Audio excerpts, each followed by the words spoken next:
नमस्कार. आज आपण नाचणीच्या इडली आणि डोसा कसं बनवायचे ते पाहतोय. याआधीही मी एक व्हिडिओ पोस्ट केला आहे, ती थोडी वेगळी रेसिपी आहे, त्याची लिंक मी देईल. तर इथे 1.5 वाटी नाचणी, 1.5 वाटी तांदूळ, 1 वाटी मी उडदाची डाळ घेतली आहे.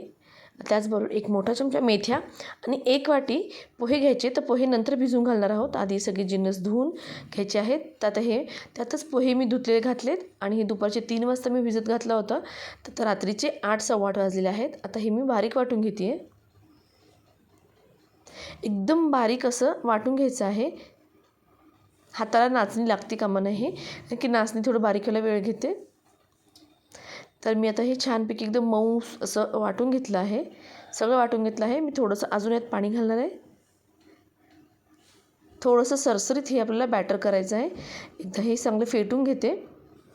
आता झाकून ठेवायचं आहे. एक 10 ते 12 तास आपण झाकून ठेवणार आहेत. उद्या सकाळी आता हे 7 वाजता मी हे इडली आता करायला घेतली आहेत. तर बरोबर 7 वाजता मी उघडून पाहिलं आहे. पीठ डबल झालेलं आहे. तर ह्यातच मी चवीनुसार मीठ घातलं आहे.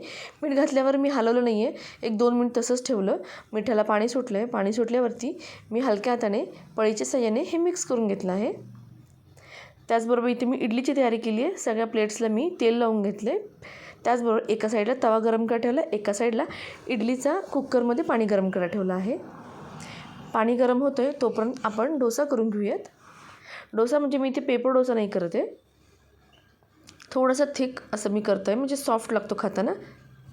तर इडली देखील मी ती शेजारीच शिजायला ठेवली आहेत, वाफवायला ठेवले आहेत. तर इडली आपल्याला 15 मिनिट वाफवून घ्यायची आहेत.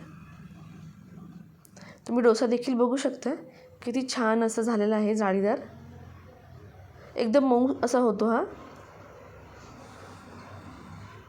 इडली देखील आता 15 मिनिटांत आपण पाहतोय झालेल्या आहेत. खूप मऊ आणि एकदम टेस्टी झाल्यात. अजिबात अशा नाचणीची टेस्ट येत नाही.